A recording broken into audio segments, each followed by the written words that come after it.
aviadora Spirladelli. Fiz esse trabalho juntamente com o capitão aviador Ike e com o professor Dr. Álvaro José Damião. O título do trabalho foi Escolha de alvos para o método Slanthed no infravermelho. O desenvolvimento de capacidades militares para o cumprimento de missões da Força Aérea Brasileira tem demandado cada vez mais o emprego de sensores imagiadores aeroembarcados. E o emprego desses sensores tem demandado, por sua vez, o acompanhamento do desempenho dos sensores para a manutenção da confiabilidade dos dados das missões, devido ao fato deles participarem do processo decisório dessas missões, que são vigilância, reconhecimento, inteligência, aquisição de alvos, dentre outras. Para o acompanhamento, nós podemos utilizar figuras de mérito, dentre elas a Modulation Transfer Function, que foi utilizada nesse trabalho. Para analisar a influência da emissividade na aplicação do método Slanthed na aquisição dos dados de Modulation Transfer Function dos sensores, nós seguimos alguns passos nesse trabalho, que foi a seleção de revestimentos aeronáuticos,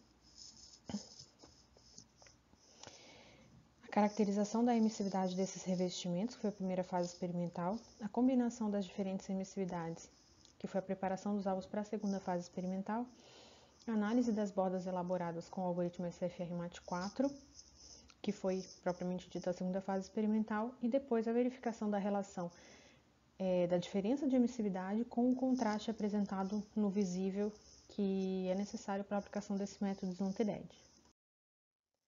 No referencial teórico, nós utilizamos a técnica computacional que é mapa de emissividade, que é fornecida pela câmera utilizada nesse trabalho, a SC5600 da FLIR. Essa técnica computacional elimina as reflexões do ambiente, se baseando no uso de duas imagens de um mesmo alvo a 40 graus Celsius e a 80 graus Celsius para compor o mapa, que nos dá a emissividade pixel a pixel. Nós utilizamos o método Slanthed para a aquisição dos dados de Modulation Transfer Function, que nada mais é que a exposição da matriz fotodetetora a um degrau ou uma borda inclinada, aproximadamente 5 graus de inclinação, e apresentando o maior e o menor nível digitais da cena idealmente. A leitura linha a linha dessa matriz fotodetetora proporciona uma superamostragem do degrau e nos permite ter o perfil do degrau que segue aqui à direita, como os senhores podem ver. Dos materiais e métodos, nós utilizamos 4 revestimentos aeronáuticos selecionados: Green, Orange, Gray, Silver Metallic. E nós fizemos alvos para a primeira fase experimental com apenas uma cor. E na segunda fase experimental fizemos a combinação de dois desses revestimentos, como os senhores podem ver aqui abaixo. Os resultados de discussões.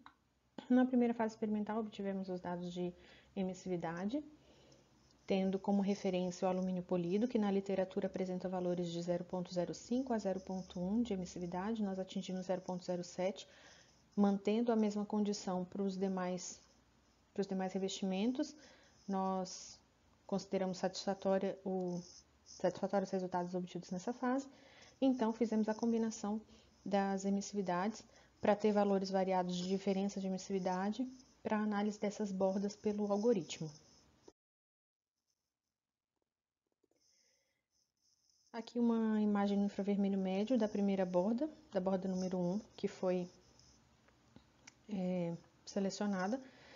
E aqui a análise dessa borda, os pesos de luminância. A gente pode observar algum ruído que é refletido aqui pela descontinuidade dos dados no gráfico de MTF. E aqui embaixo da borda número 2, que tem menos ruído, e a gente pode observar uma continuidade maior nos dados. Outro dado importante aqui é a eficiência da amostragem, que segue aqui acima no gráfico de MTF como uma porcentagem. Esse valor é a razão entre a frequência espacial quando o valor da MTF atinge 10%. Então, a frequência espacial está aqui no eixo X. Quando esse valor atinge 10%, se pega aqui a frequência espacial e faz uma razão com a frequência de Nyquist, a gente tem essa porcentagem que é chamada de eficiência de amostragem. E é utilizada como um parâmetro para verificar se o alvo está mais adequado ou não para a análise. Nós obtivemos como valores finais de eficiência de amostragem os dados que seguem aqui nessa tabela. Nós verificamos que a primeira borda apresentou os melhores valores e as demais bordas apresentaram valores intermediários ou valores bem baixos, que mostra que o alvo não é adequado para essa finalidade. Nós observamos que a diferença de emissividade, aqui nós temos a mínima diferença de emissividade, aqui a máxima, não foram determinantes para essa eficiência de amostragem. Então, a conclusão foi que não foram encontradas dependências diretas entre a diferença de emissividade e a eficiência de amostragem, como era esperado se fosse correlacionada com o contraste, quando o método Slunter-Edge é aplicado no visível.